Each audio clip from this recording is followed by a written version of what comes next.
Yo, what is up, guys? Welcome back to another video, and today we're going to be talking about Bengals legendary quarterback Virgil Carter, who played with them for a couple of seasons. He played for the Bears, Bengals, and I believe that's the two teams who he played for. And I want to talk more about Virgil Carter because I feel like a lot of people don't know who he is, but he had a great impact on the Bengals. And I'm sure many people know what the West Coast offense is and how the 49ers won 3 Super Bowls with it. And Virgil Carter and Bill Walsh were the people who came up with the West Coast offense. So yeah, we're going to be taking a deeper dive into Bengals quarterback Virgil Carter. So Virgil Carter was born on November 9th, 1945 in Annabella, Utah. He stood at 6'1", 192 pounds, and specialized in his short passes. While on the Bengals, Carter played for Paul Brown and Bill Walsh, two very famous coaches. Carter's dad, Harold, was a teacher in Provo, Utah, so academics were a very important part of the Carter household. Virgil Carter was young when his family moved to Folsom, California, where he would attend Folsom High School. While he played for the Bulldogs, Virgil was recognized for his amazing talent for throwing on the run and his insanely accurate short passes. He led the Bulldogs to a 10-0 record and was the number 1 team ranked in Northern California. He was also really smart and a great academic student, thinking he would major in statistics in college. Virgil Carter narrowed his options down to 2 schools, BYU or Stanford, and he ended up going to BYU after accepting a very interesting offer. The offer was that the BYU football team assistant coach, Lavelle Edward, wasn't fully confident in Virgil's ability to play in their program single wing offense. The offer consisted of an academic scholarship and a chance to play for the BYU team. He accepted the offer and moved back to Utah where he originally lived. The BYU team was first coached by Hal Mitchell when Carter started playing. His varsity season started 2-8-1, so he ended up starting as the quarterback for the BYU freshman team. He showed his dominance quickly, bringing the team to a 4-0 record. Because of the team's blue uniform color and Virgil's playing style, he was nicknamed the Blue Darter. Before Carter's sophomore season started, there was a new head coach, Tony Hedgesmith, who changed the BYU game from ground heavy to passing the ball more. This worked out well for Carter, and he was declared the starting quarterback for the 1964 season. They had improved as a team a little bit and ended the season 3-6-1. Carter ended the 1964 season with 1,154 passing yards, 9 touchdowns, and 14 interceptions. On the ground, he had 388 rushing yards and 5 different rushing touchdowns. During one of his victories that season, he would meet his future wife, who was a cheerleader for the team at the time. The next season, Virgil Carter and his team improved more, ending the season 6-4. He had 1,789 passing yards, 20 touchdowns, and 13 interceptions. He also rushed for a career-best 474 yards and 4 rushing touchdowns. He was named the All-Western Athletic Conference and the WAC Player of the Year, which stands for the Western Athletic Conference. In 1966, Hedgesmith's team was really starting to take shape, starting off the season 3-0 before losing to Arizona State in a very close 3-point differential game in mid-October. On November 5th, BYU played an incredible game against Texas Western University, and Virgil Carter threw for 513 yards with 5 touchdowns, and he ended up beating Texas Western University 53-33, which was just an absolutely incredible performance by the young quarterback. Virgil Carter was the first BYU quarterback to throw for over 400 and 500 yards. They ended the season 8-2, and Virgil Carter easily had his best season, throwing for 2,184 yards, 21 touchdowns, and 16 interceptions. On the ground, he rushed for 363 yards with 9 rushing touchdowns. He became the first BYU athlete to be selected for the College Sports Information Directors of Records, 19 WAC records, and 6 NCAA records. When Carter graduated, he was selected as the top senior in the BYU College of Physical Engineering Sciences. As I said, he was a very good academic student, so, he was, just a very great overall student. He was drafted by the Chicago Bears, but we're just going to go over the 3 seasons he played with the Bengals. While the Bengals were in the offseason, it was clear that Greg Cook was struggling with a shoulder injury that happened in his rookie year in 1969. Carter was picked up by the Bills, but didn't even play a snap for them before being traded to the Bengals for a draft pick. Bill Walsh was given the assignment to coach Virgil Carter, and Bill Walsh quickly realized that Virgil Carter couldn't throw a 75-yard pass like Greg Cook, but he was excellent at rolling out of the pocket and throwing short passes. Bill Walsh and Virgil Carter came up with what is known as the West Coast offense, since Bill Walsh will later become the head coach of the 49ers and win 3 Super Bowls with them. It very well could have been named the Ohio River offense, since it originated when they were playing for the Bengals, and the Bengals play right next to the Ohio River, but just a joke. In Virgil Carter's first game with the Cincinnati Bengals, He technically played against the Detroit Lions, but he only started for a few plays, while Sam Witch would be the main quarterback for that game. Week 3 against the Houston Oilers would be Virgil Carter's first game where he actually played a whole game. Virgil Carter threw for 136 yards, 10 completions, 1 touchdown, and 1 interception. Virgil Carter threw a 35-yard pass to Bob Trumpy, bringing the score 10-3 Cincinnati, before ultimately losing the game 13-20.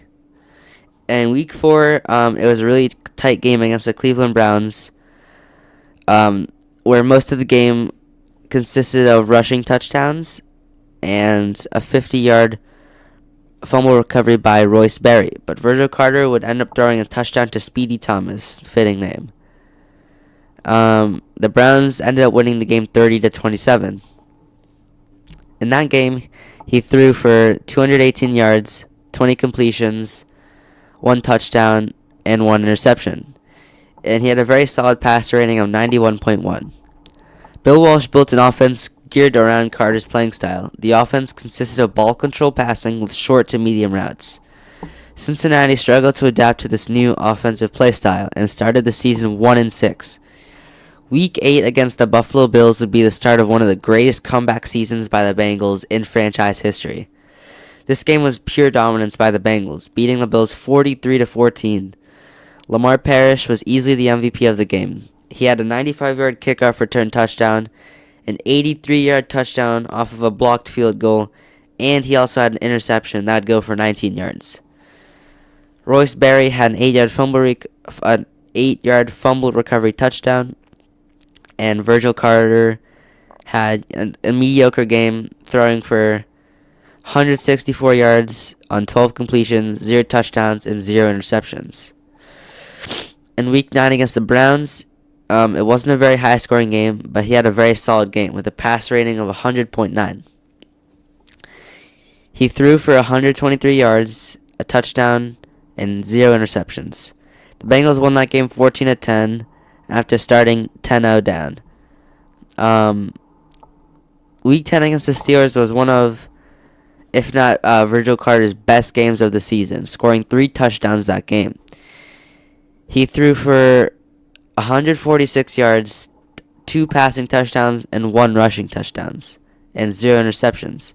His passer rating in that game was 119.2.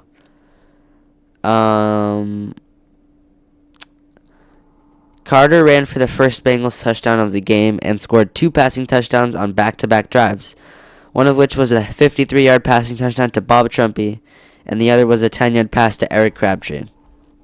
The Bengals won that game 34-7. In Week 13 against the Houston Oilers, it was a revenge game for Cincinnati, and Virgil Carter did not disappoint. He had 114 yards, 1 touchdown, and 0 interceptions.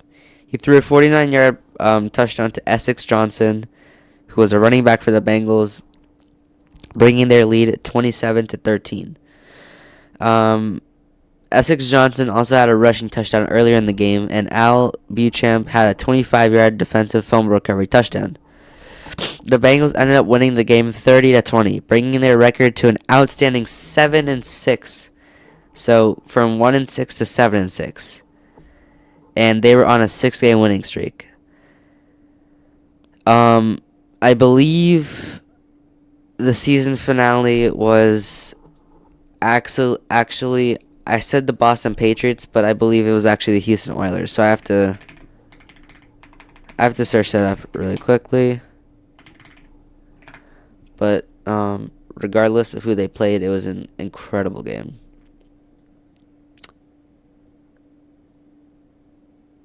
Okay, it was against the Patriots. Yes, I was thinking of a different season. Where was I?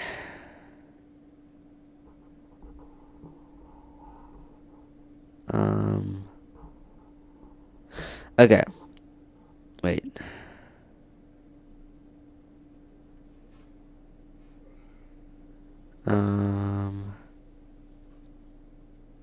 Okay, wait, I think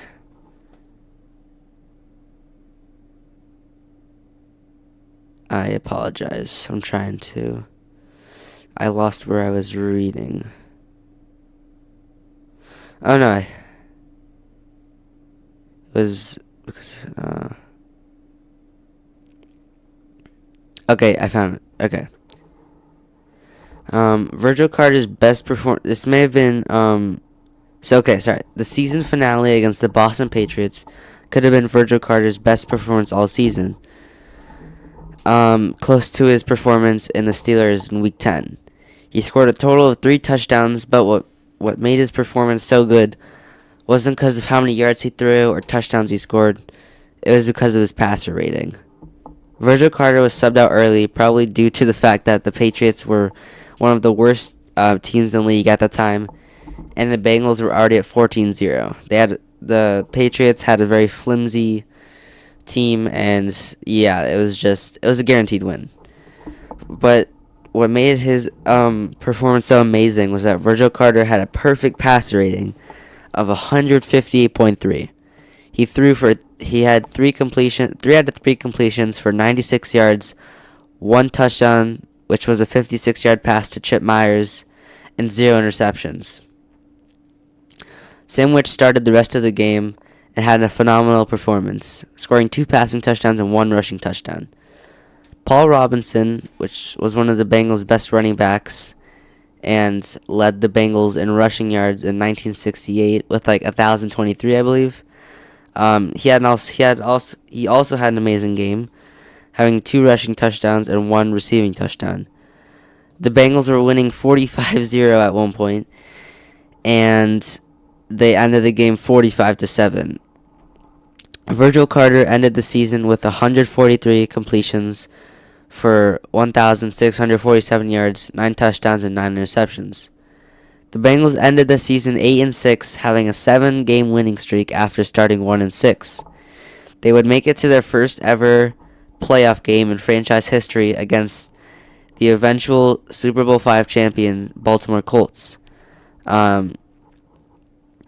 So yeah, it was the Bengals' first ever playoff game, and they lost the game 17-0, which I honestly don't blame them for, because it was their first ever time in the playoffs, and they were playing the eventual Super Bowl winning team, so I don't blame them. In the 1971 season, Week 1 against the Philadelphia Eagles, he threw for 273 yards, 3 touchdowns, and 0 interceptions. He had a passer rating of 134.4 that game. He had a 90-yard passing touchdown to Speedy Thomas that game. And yeah, they ended up winning the game 37-14. In Week 2 against the Pittsburgh Steelers, Virgil Carter was very aggressive, very big throwing game. He had 38 passes and completed 22 of them for 255 yards, 0 touchdowns, and 1 interception. Ken Anderson played in both Week 1 and 2 for a short period of time and was slowly easing into the NFL. They ended up losing the game 10-21, and yeah. Week 3 against the Packers was a really close game, and Ken Anderson was the starter for this game, while Virgil Carter only threw for 18 yards on 2 completions. Ken Anderson didn't have a great game either, but he had his first ever passing touchdown, and they ended up losing the game 17-20. Ken Anderson was the starter for weeks 4 through 7, which showed that Virgil Carter's career was slowly coming to an end. In week 8 against the Atlanta Falcons, Virgil Carter had another poor performance, throwing 10 for 24, 88 passing yards, 0 touchdowns, and 2 interceptions. The Falcons ended up winning the game 9-6. The Bengals were 1-7 at this point. Virgil Carter would be declared the starter again and would play the remainder of the season, while Ken Anderson would be put in for a few of the games here and there. Virgil Carter had a great redemption game against the Broncos, and he had a 71-yard passing touchdown to Bruce Coslet and a 67-yard pass to Essex Johnson to end the game 24-10. He finished that game with 272 passing yards, 2 touchdowns, and 0 interceptions, with a passer rating of 136.9. In Week 10, he had another great game against the Houston Oilers, and he beat them 28-13.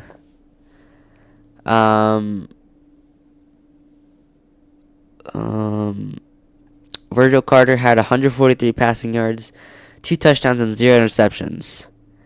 His pass rating was 146.0. Very, very good.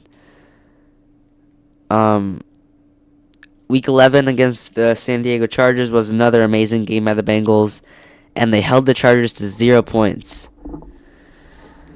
The Bengals had 2 rushing touchdowns that game, a pick 6, and a 40-yard field goal, and Virgil Carter completed 19 for 24 for 174 passing yards, 1 touchdown, and 1 interception. They ended up beating the Chargers 31-0. In Week 13 against the Steelers, Carter had 247 passing yards, 1 touchdown, and 2 interceptions. So, still a pretty impressive game by him, but 2 interceptions was more than usual for him. The Bengals ended the season 4-10, but Virgil Carter led the all NFL quarterbacks in completion rating with 62.2% completion rate, and he had 1,624 yards, 10 touchdowns, and 7 interceptions. In the 1972 season, Virgil Carter would find himself on a bench most of the season because QB Ken Anderson would finally get his chance to become a starter. Virgil Carter would end the 1972 season with 579 passing yards, 3 touchdowns, and 4 interceptions. Virgil Carter missed the entire 1973 season due to a broken collarbone, and he ended up joining the World Football League, the WFL, in 1974. In 1975, he would play with the San Diego Chargers, mostly as a backup, and would later return to the team who drafted him, the Chicago Bears, and he also played as a backup, and he didn't even throw for 100 yards that season. During his whole career, he threw for 5,063 yards, 29 touchdowns, and 31 interceptions. After he retired from the NFL, he continued with analytics and mathematics and created the expected points metric, which is one of the most commonly used tools today in football. He was also the player who developed, like I said in the beginning, the West Coast offense while playing with Bill Walsh, Bill Walsh would bring his knowledge with him to San Francisco and led his team to 3 Super Bowl wins. Virgil Carter had a very short career, or not very short, but he had a short career, but he had a big influence on the game and a very successful yet short career. I hope you guys enjoyed the video.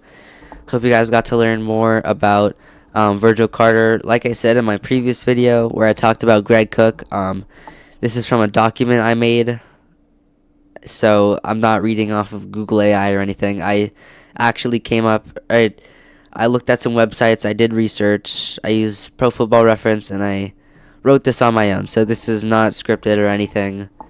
This is real knowledge I have dug into. And yeah, I hope you guys enjoyed the video. Make sure to like and subscribe. Hope you guys have a great Sunday. Hopefully in the future I can make more videos like this where I go more in depth on a singular player, or maybe I just talk about like a specific season. I am currently doing research on the Bengals inaugural season, so I will eventually make a video about that where I go pretty in depth. I talk about every single game. So that'll be a longer video. But yeah, I hope you guys enjoyed the video. Have a great Sunday, and I'll see you in the next video.